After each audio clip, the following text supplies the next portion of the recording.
Hi, this is Mark Burnett with the Island Generation, and I wanted to talk today about where we're at and what we're doing. Essentially, we had a big political change in the Philippines, a lot going on. As I said before in my past video, I told you exactly what Duterte would do, how he would crack down and what would happen. I'm right, he did, and I expected that. I don't really see how, again, as I said before, that's going to affect retirement that much, because he's not really looking to disturb any of those things. If anything, he's looking to actually increase the way investments are done in the Philippines, and it would be helpful for people that want to invest in the Philippines.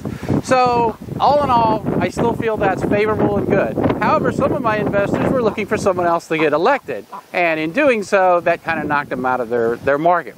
And you can see we have duck crossing here. If you look down here a little. Okay. These are some of our yard ducks. Come on, guys, move on, don't steal the shot. So what's happening is that with the investment, okay, that are going on here with my project, we have other people that have come in. We're setting up different plans and ideas. We're out investigating other types of retirement communities like crazy right now, really looking at what they do here in the United States, what's wrong, what's good about them, and of course we want to take those good ideas to the Philippines with us as we get to build. A lot of people have asked, where am I looking to build? A whole lot. And actually, we're really still looking at the Tagaytay area, and there's a big reason for that. Number one, it's nice. Number two, it's a cooler environment. It's got wind like this, okay? And that keeps your electricity bill down, which is one of the higher cost components in the Philippines. So the more we can keep that down, the more money you save.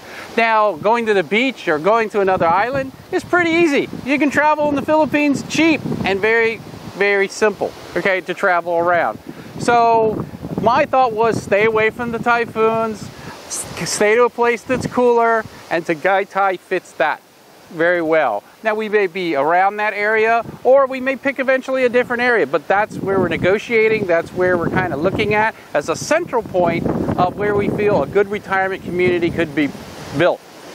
We're still working forward to get all our pieces together. But I thought I would talk a little bit about Duterte, because I think there's some concerns there. Number one, he is going to badmouth the United States. He's going to do it for all sorts of reasons that I think people have sort of missed.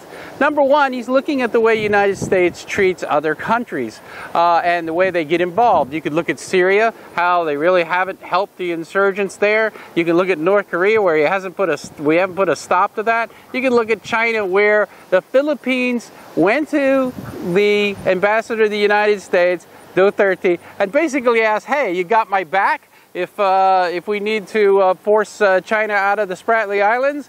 And the United States ambassador answered that with an unfortunate, well, we got your back, but only if they attack the main island of the Philippines, not the Spratlys, which you have rights to.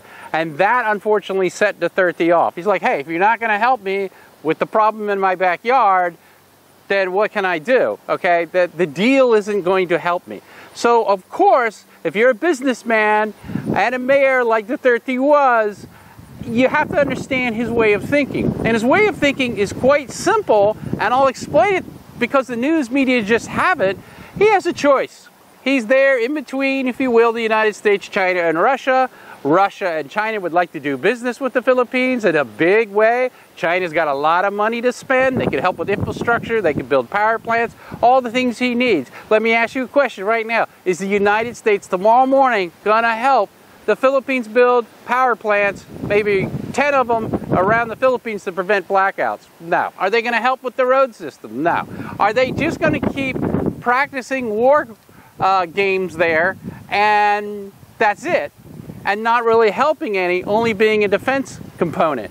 Well, yeah, and that's why Duterte's saying, look, if I'm going to cut a deal with China, I'm not going to be able to deal with the United States and basically annoy China with war games that you're not going to back me anyway. If something that I need to do offensively to remove the Chinese out of the Spratly Islands, the United States is not going to help in that way. So that's the problem. He's looking at it from a complete business standpoint. How do I move forward, help the Filipino people, help everything here grow and move out of the situation that he's in now with the United States. And that's exactly what he's doing. He's saying, I'm going to cut the deal with China, period. I'm going to cut this right now and make it happen. I'm going to buy things from Russia. Another reason the Duterte's fighting the drug war, the United States decided to cut off arms sale to the Philippines. So they won't sell guns and things to the Philippines that it needs to defend itself or to wipe out insurgency. And that, again, has really made Duterte mad, which I can understand, because basically they're saying, look, because we don't like the way you're fighting a war on drugs, which Nancy Reagan and Reagan had a war on drugs. This is Duterte's war on drugs and the way he's going to go about it. He wants to win. Okay, he wants to take it out, and if that means taking away some constitutional capabilities of some people that are breaking the law, he's just going to do it. Okay? So you have to understand that he's going to fight hard, he's going to follow with what he said he was going to do when he got elected, and when he ran, he said he was going to do these things, and he's following through. The United States is not selling arms to him and said they'd quit, so he's going to buy arms from Russia and China, period.